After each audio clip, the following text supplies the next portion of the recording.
The Lord of the Rings Tales of Middle-earth is the newest Magic set, and it's the biggest crossover set they've ever done. This is a great place for new and returning players alike to get into the game, so this video will be going over everything you need to know about the format before entering your first draft or sealed event. The best thing to do before jumping into any new format is to familiarize yourself with the set's mechanics and archetypes. We'll start off here by talking about the mechanics. These are the unique rules and effects that you'll be seeing throughout the set. The most unique and complex mechanic in the set is the Ring Tempts You. Each time the ring tempts you, you choose a creature you control to become your ring bearer, then advance to the next level of the ring emblem. This means the first time the ring tempts you, you choose a creature to become your ring bearer, and that creature is now legendary and can't be blocked by creatures with greater power. The second time the ring tempts you, you choose a creature to become or remain your ring bearer, and advance the emblem to the next level, unlocking the ability, whenever your ring bearer attacks, draw a card then discard a card. These abilities stack up all the way to level 4, where your ring bearer will also force your opponent to sacrifice any creatures that block it, and make your opponents lose an additional 3 life whenever it deals combat damage to them. The most important abilities to build around with this mechanic are the first two, since they're the abilities that are the easiest to reach consistently. For example, as long as you control a ring bearer, you're guaranteed to have a legendary creature on board for cards like Haunt of the Dead Marshes. With level 2 of the ring, you get a consistent way to draw a card and discard a card every turn, making it easy to trigger your cards like Stalwarts of Osgiliath, since you draw 1 card in your draw step, and trigger your second draw for the turn when you declare an attack with your ring bearer. These are a couple easy ways to get some extra value out of levels 1 and 2 of the ring. With levels 3 and 4, they are a little harder to reach, but they're powerful enough effects that you don't really need to build around them. Amass Orcs is a mechanic that allows you to create a massive orc army. When you amass X, if you don't control an army, you create a 0/0 orc army with X +1/+1 counters. If you already control an army, then you just put the +1/+1 counters onto your current army. Amass is a pretty interesting mechanic because it's often a little stronger to create a new creature, so trading off or sacrificing your army is generally what you want to do. However, there are some cards in the format that incentivize you to stack up your army as large as possible, like Surrounded by Orcs. This should make for an interesting push and pull where you want to decide if you're more of a sacrificial army deck, or one that wants to make an absolute unit. Food tokens are artifact tokens that can be sacrificed for 2 mana to gain 3 life. The set also has tons of different ways to sacrifice these food tokens for value, making them a useful resource outside of their life gain ability. For example, Mushroom Watchdogs can sacrifice a food token to get a +1/+1 counter and gain vigilance until end of turn. Land cycling is a mechanic that allows you to discard your spell to search your library for a land card and put it into your hand. For example, Oliphant allows you to spend 1 mana and cycle them to search your library for a mountain and put it into your hand. Land cycling cards are nice, flexible additions to your deck, providing you with a way to get another land when drawn early, and a fine finisher when drawn late. Now that you're familiar with the mechanics in the set, let's get into the archetypes. Archetypes are the general deck ideas and themes that'll give you a basic example of what most of the decks that you'll be playing with and against will look like in this format. Blue-Black is a controlling Amass archetype. This deck plans to use the Amass ability to generate card advantage in the early game by producing multiple creatures off of 1 card, then pivot into using that orc army as a massive finisher in the late game. Dunland Crebain hits the board early and provides you with a great amount of stats spread amongst 2 creatures, while Surrounded by Orcs is a fun payoff for making your orc army as large as possible. The Mouth of Sauron is a nice in-between, giving you 2 bodies off 1 card consistently for solid board presence, while also functioning as a very powerful build-around for a self-mill driven archetype that can also play tons of copies of Surrounded by Orcs to mill yourself and create an enormous army. Black-Red is an aggressive Amass archetype focused on beating in with your orc army alongside a ton of other cheap creatures and treating that army as expendable fodder. Mauher Uruk-hai Captain is a great signpost for the archetype, allowing you to add an additional counter every time you amass. Gothmog Morgul Lieutenant shows off the more expendable side of things, being at its most powerful when providing a 1/1 death-touching army, and it makes sure that no matter what size your army is, it'll stay relevant during combat. Finally, we have the Book of Mazarbul, which can be used to amass a 3/3 army, or you can use the amass 1 as sacrificial fodder, still generating a 2/2 afterward, with either way you use it, ending in a nice pump effect, giving your whole board menace, leading to a large attack. Red-green in this format is going to be built around a ton of creatures with power 4 or greater. This will be your basic aggressive stompy deck with a little bit of a landfall spin. Strider, Ranger of the North, is your signpost here, attacking by himself as a 4-mana 5/5 first strike when you hit landfall, but also being flexible if you have other creatures with power 4 or greater on board. Entish Restoration is a clear synergy piece to work with Strider that can also help ramp you into other large creatures, and Aomer is another great payoff for the deck, letting you spit out 1/1 chump blockers as long as you control the largest creature on the board. Green-white is a food-focused aggro strategy with tons of consistent ways to produce those food tokens, such as Myriodoc Brandybuck, creating one every time they or another Hobbit attack, and Butterbur Bree Innkeeper, keeping you stocked with at least one food token left every turn. You also have great ways to sacrifice those food tokens to push in for extra damage, like Shire Sheriff's ability to exile an opposing creature by sacrificing a token. The white-blue archetype in this format is trying to draw your second card each turn. With cards like Samwise the Stout-Hearted and Horses of the Bruinen, you can plan on tempting the ring multiple times throughout the game to get it up to level 2 or above. That way, whenever your ring bearer attacks, you'll get your second draw of the turn, allowing you to get all of your draw 2 payoff set up, like the great cost reduction on Gwaihir the Windlord, turning it into an incredibly efficient 4-mana 4/4 Flying Vigilance. Green-blue in this format is an archetype that has a ton of synergy driven around the scry mechanic. Cards like Celeborn the Wise, Arwen Endomiel, and Elrond, Lord of Rivendell all have ways to consistently scry, as well as strong payoffs for scrying. Celeborn gets to scry every time he or another elf attacks, while getting larger every time you scry. Arwen allows you to put a +1/+1 counter on any creature every time you scry, and gives you a 6-mana repeatable way to do that. And Elrond lets you scry when you play him or any other creature, tempting the ring on your second trigger. Black-green is a grindy sacrifice deck looking to produce food tokens and orc armies to be sacrificed for value. Old Man Willow is the headliner here, allowing you to sacrifice any expendable creature or food token to give a creature -2/-2 every time it attacks. Cards like Peregrine Took can double up your token production while giving you a great value ability if you produce enough food, while Voracious Fellbeast is a solid finisher, forcing your opponent to sacrifice a creature while giving you another food token for all your sacrificing needs. White-black is a classic creature token sacrifice archetype known informally as Aristocrats. This style of deck is great at grinding out a long game with cards like Denethor Ruling Steward and Faramir Field Commander, giving you solid value in every end step in which you've sacrificed a creature.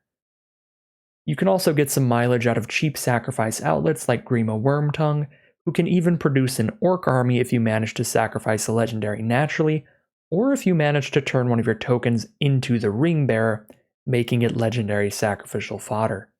Red-white is an aggressive humans-focused archetype. This deck plans to curve out with a bunch of cheap, aggressive humans and follow through with some big finishers like Erkenbrand and Theoden that get even more powerful when dropping multiple humans in one turn. They both have tremendously powerful enter the battlefield effects already, but doubling them up can make them absolutely explosive, making token producers like Protector of Gondor great additions to this archetype. Blue-red is an archetype focused on casting a ton of instant and sorcery spells. Foray of Orcs and Saruman's Trickery are great spells for this archetype, as they allow you to get some creatures on board while casting your removal and counter spells respectively. Gandalf's Sanction is a phenomenal, flexible card, working as both removal earlier in the game, and potentially one of the best finishers for the archetype, turning into a massive burn spell when you have a good amount of instants and sorceries in your graveyard. So that was a look at all of the 2-color archetypes in the format to get an idea of what your decks will be doing in each color pair. Now that you have that under your belt, let's get into how to draft for new and returning players. If you've never drafted before, or it's been a long time, a draft is where each player opens up a booster pack, takes one card, and passes the rest to the left. Then you'll pick up the pack that was passed to you, take another card, and pass it again. You'll continue this process till you're out of cards in the pack, then you'll draft a second pack of cards passing to the right, and a third pack passing to the left. This allows each player in the draft pod to end up with 45 cards that they've selected themselves, rather than 45 randomized cards from just opening those 3 packs. The idea behind the draft format is to build your own synergistic deck out of all of the cards that you see throughout the draft. If you're brand new to the format, then I'd recommend drafting on rails for your first draft.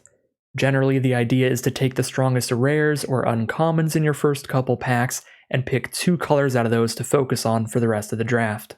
For example, you could take the Balrog out of your first pack and immediately narrow things down to just 2 colors. This allows you to focus on just red and black cards for the rest of the draft, reducing the amount of information overload of trying to read every single card out of the pack, letting you have more time to think and make more informed decisions between the options that you have. Not every pack is going to have an incredible multicolored rare, so another way to get set up with your 2-color pair is to take a couple strong monocolored cards in a row and decide your second color later.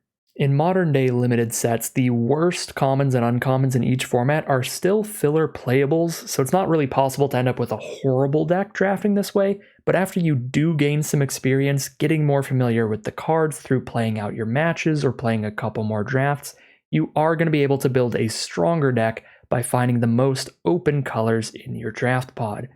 You do this by reading the signals of what's getting passed to you. For an example of an obvious signal, imagine you get past your 5th pack and you see that there's a Witch King of Angmar still in the pack. This would be a clear signal that the players in your draft aren't currently taking black cards highly, so by drafting that more open color, you're likely to get past a bunch of good cards. Finding the open lane is the key to getting past stronger cards throughout the draft and thus ending up with a stronger deck. Signals tend to be a lot less clear than that and require an understanding of the general power level of as many cards in the set as possible, so the more you draft a certain set, the better you get at reading the signals. The easiest way to get started is to know what some of the strongest commons are, because they're the cards that you're going to see the most often. The following commons are my current picks for the top 3 strongest commons in each color. If you see these cards late in your draft pod, you know that either the color's open, or the players drafting the color don't take these cards highly, meaning you're free to hop in and scoop up all the goodies. Starting off with white, we have Errand Rider of Gondor, Protector of Gondor, and Eagles of the North.